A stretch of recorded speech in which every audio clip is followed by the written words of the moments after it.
പാവോ ഇയാളോ? ഇയാൾക്ക് കിട്ടേണ്ടതിലും അധികം കിട്ടിയിട്ടുണ്ട്. ഞാൻ ചെയ്തതെല്ലാം നമ്മുടെ കുടുംബത്തിന്റെ നന്മയ്ക്ക് വേണ്ടിയാ. പിന്നെ അനുഷ്കയ്ക്ക് വേണ്ടി എനിക്ക് എന്തും ചെയ്യാൻ കഴിയും.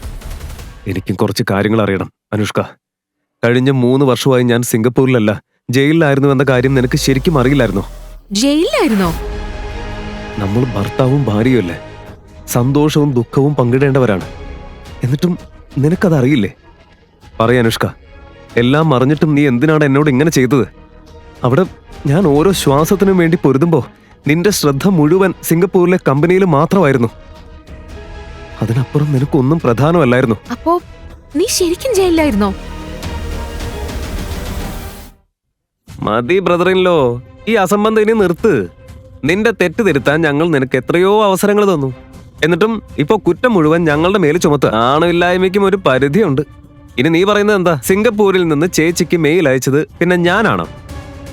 ആ ഇമെയിലുകൾ ആരാണ്, എന്തിനാണ് അയച്ചിരുന്നതെന്ന് നിനക്കും നിന്റെ കുടുംബത്തിനും നന്നായി അറിയാം. മതി ബ്രദറിലോ. ജയിലിന്റെ കഥയാണെങ്കിലും ആരോപണങ്ങളുടെ പട്ടികയാണെങ്കിലും കമ്പനിയുടെ ഉത്തരവാദിത്തത്തിൽ നിന്ന് ഒഴിഞ്ഞു മാറാൻ ഓരോ കാരണങ്ങൾ കണ്ടെത്തുക നീ. എക്സാക്ട്ലി. അതുമല്ല എന്റെ ചേച്ചിയെ വൈകാരികമായിട്ട് ബ്ലാക്ക്മെയിൽ ചെയ്യാ നീ.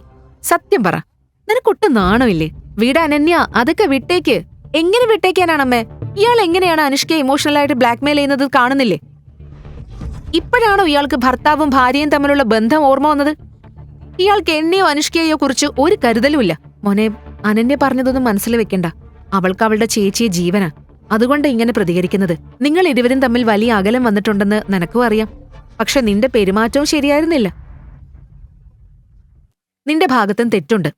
അതുകൊണ്ട് ആ തെറ്റിന് നീയും മാപ്പ് പറയണം. നിങ്ങൾ പറഞ്ഞത് ശരിയാ. തെറ്റ് മുഴുവൻ എന്റേതാണ്. അനുഷ്കയെ സ്വന്തമാക്കിയതാണ് എന്റെ ജീവിതത്തിലെ ഏറ്റവും വലിയ നേട്ടമെന്ന് ഞാൻ കരുതി. പക്ഷേ ഇപ്പോഴാ മനസ്സിലായത്, അതെല്ലാം മനോഹരമായൊരു സ്വപ്നം മാത്രമായിരുന്നു. ആ സ്വപ്നത്തെ യാഥാർത്ഥ്യമാണെന്ന് വിശ്വസിച്ചതാണ് ഞാൻ ചെയ്ത ഏറ്റവും വലിയ തെറ്റ്. ജീവിതകാലം മുഴുവൻ ആ തെറ്റിൽ തന്നെ പിടിച്ചു നിൽക്കാനാണോ നിന്റെ തീരുമാനം? അനുഷ്ക, ഈ 3 വർഷത്തിനിടെ എനിക്ക് ഒരുപാട് നഷ്ടപ്പെട്ടു. നിന്റെ സ്നേഹം പോലും എനിക്ക് നഷ്ടമായി. അതിനുശേഷം എനിക്കിനി എന്താ ബാക്കിയുള്ളത്? ഞാനതെല്ലാം പിന്നിലാക്കി മുന്നോട്ട് പോയി കഴിഞ്ഞു അനുഷ്ക. ശരി, നിന്നെ വീണ്ടും ഗ്രൂപ്പിന്റെ ഭാഗമാക്കാനായിരുന്നു എന്റെ തീരുമാനം. സിംഗപ്പൂരിലെ നഷ്ടമൊക്കെ ഉണ്ടായിട്ടും നിനക്ക് അനുകൂലമായൊരു തീരുമാനം എടുക്കണമെന്ന് ഞാൻ ആഗ്രഹിച്ചിരുന്നു. പക്ഷെ നീ ഇപ്പോഴും നിന്റെ വാശിയിൽ തന്നെ നിൽക്കുകയാണ്. ആ വാശി നിന്റെ ജീവിതം തകർക്കും. ആ നാശത്തിലേക്ക് നിന്നെ പിന്തുണയ്ക്കാൻ എനിക്കിനി കഴിയില്ല. നീ എന്നെ നേരത്തെ തന്നെ ഉപേക്ഷിച്ചു അനുഷ്ക. നമ്മുടെ സ്നേഹവും അവസാനിച്ചു. നമ്മുടെ വിവാഹം പോലും നീ മറന്നു. ഇനി എനിക്ക് ഒരു വിഷമം മാത്രമേ ഉള്ളൂ. എന്റെ ശരീരത്തിലുള്ള ആ ഡിവൈസിന്റെ റിമോട്ട് ഇപ്പോഴും നിന്റെ കയ്യിലാ.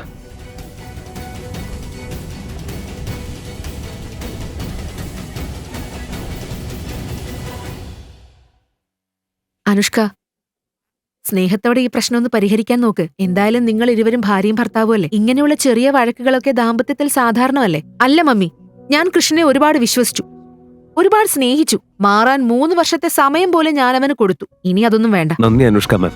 എനിക്ക് ഒരു അവസരം തന്നതിന് നന്ദി. എന്നെ വിശ്വസിച്ചതിനും നന്ദി. പക്ഷെ നിങ്ങളുടെ വിശ്വാസത്തിന് ഞാൻ അർഹനല്ലായിരുന്നിരിക്കാം. ഞാൻ പരാജയപ്പെട്ടു. നിങ്ങളെ അർഹിക്കുന്നവനുമല്ല, നിങ്ങളുടെ കമ്പനി നോക്കി നടത്താൻ കഴിവുള്ളവനുമല്ല. ഞാനൊരു പരാജയമാണ്. എനിക്ക് ആ അവസരം തന്നതിന് നന്ദി. കൃഷ്, ഇതിന് എന്നെയാണോ നീ കുറ്റപ്പെടുത്തുന്നത്? എന്താ നീ ഉദ്ദേശിക്കുന്നത്?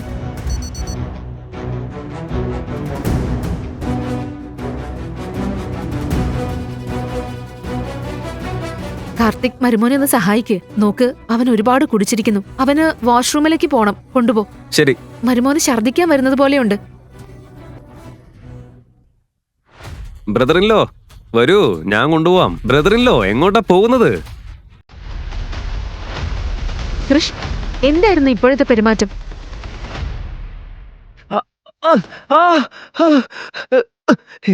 എനിക്ക് പെട്ടെന്ന് എന്താ സംഭവിച്ചത്? എങ്ങനെ ഈ വേദന തുടങ്ങിയത്?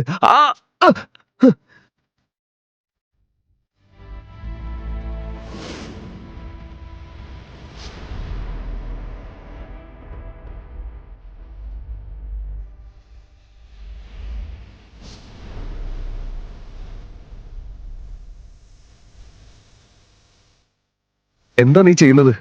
ഇതെന്ത് മോശം പെരുമാറ്റമാ. ഓ ബ്രദറില്ലോ, 3 വർഷം അവിടെ കിടന്നിട്ട് വന്നതുകൊണ്ട് നിനക്ക് എന്തൊക്കെയോ തോന്നുന്നുണ്ടല്ലേ? ഇങ്ങനെ എന്നോട് അടുത്ത് വരാനാണോ നോക്കുന്നത്? ഞാൻ നിന്നെ സ്നേഹിക്കാൻ ശ്രമിക്കാമെന്നോ? നിനക്കെന്താ ഭ്രാന്തായോ? കേൾക്കുന്നില്ലേ? ആ ഡ്രിങ്കിൽ എന്തോ കലർത്തിയിട്ടുണ്ട്. അതുകൊണ്ടാണ് ആ ഡ്രിങ്കിൽ കാർത്തിക് ഒരു മരുന്ന് കലർത്തിയിരുന്നു. അത് കുടിച്ചാ നിനക്ക് സ്വയം നിയന്ത്രിക്കാൻ കഴിയില്ല. പിന്നെ സംഭവിക്കുന്നത് അത് തന്നെയാ ഞങ്ങൾക്ക് വേണ്ടിയിരുന്നത്.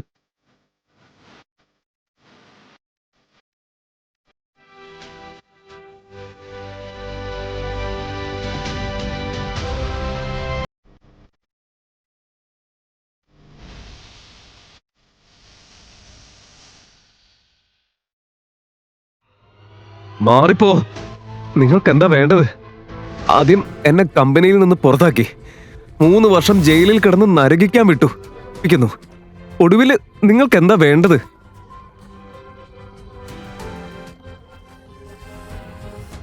ബ്രദറിലോ, ഇതില് നിങ്ങളുടെ തെറ്റൊന്നുമില്ല. അനുഷ്കയുടെ കണക്കില് നിങ്ങൾ നമ്മുടെ കമ്പനിയുടെ സ്ഥാപകരിൽ ഒരാളാ. ഇപ്പൊ നമ്മുടെ കമ്പനി ടോപ്പ് 5-ലാ.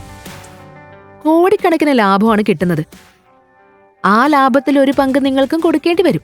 അത് ഞങ്ങൾക്കൊരിക്കലും വേണ്ട. So you know. അനുഷ്ക, നിനക്ക് വേണ്ടി ഞാൻ എല്ലാം ത്യജിച്ചു.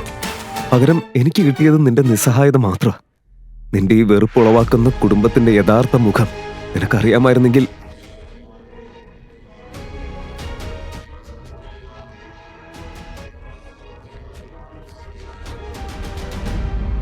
ദീദി, ദീദി പ്ലീസ് എന്നെ രക്ഷിക്കൂ. അയ്യോ പ്ലീസ് ചേട്ടാ, ഇങ്ങനെ ചെയ്യല്ലേ പ്ലീസ്, എന്നെ വീട്. ദീദി നോക്ക്, അയ്യോ എന്നെ വീട്.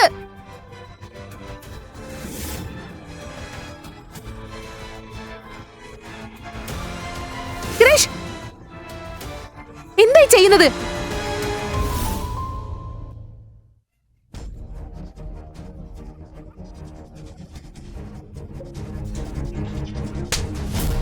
ആലോചിക്കുമ്പോ തന്നെ നിന്നെ എന്റെ മരുമകനാണെന്ന് പറയാൻ പോലും ലജ്ജ തോന്നുന്നു. ചേച്ചി, ഇനി ആലോചിക്കാൻ സമയമില്ല. ഇയാളെ ബ്രദർ ഇൻ ലോ എന്ന് തമാശയ്ക്ക് പോലും ഇനി വിളിക്കാൻ എനിക്ക് കഴിയില്ല. ഇപ്പൊ തന്നെ ഇയാൾ ഡിവോഴ്സ് ചെയ്. ഷനായക്ക് എന്താ സംഭവിക്കുന്നതെന്ന് കാണുന്നില്ലേ? അതെ ചേച്ചി, ഇപ്പോഴെങ്കിലും ഇയാളുടെ യഥാർത്ഥ മുഖം തിരിച്ചറി. ഇയാൾ വളരെ താഴ്ന്ന ചിന്താഗതിയുള്ള സ്വാർത്ഥന. ഇയാളെ ഡിവോഴ്സ് ചെയ്ത് സമാധാനത്തോടെ ഒരു പുതിയ ജീവിതം തുടങ്ങും. ഓ, അപ്പൊ ഇതായിരുന്നു എല്ലാവരുടെയും പദ്ധതി. എന്നെ അനുഷ്കയുടെ ജീവിതത്തിൽ നിന്ന് എന്നേക്കുമായി പുറത്താക്കുക. അതിനുവേണ്ടി നിങ്ങൾ എന്റെ ജീവിതം മുഴുവൻ നശിപ്പിച്ചു.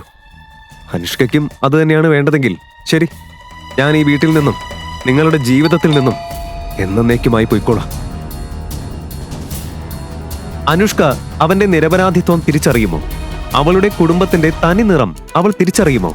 ഈ കഥയുടെ ബാക്കി അറിയാൻ കേൾക്കൂ Gulam Ghar Jamai. Download Pocket FM app. Link in description.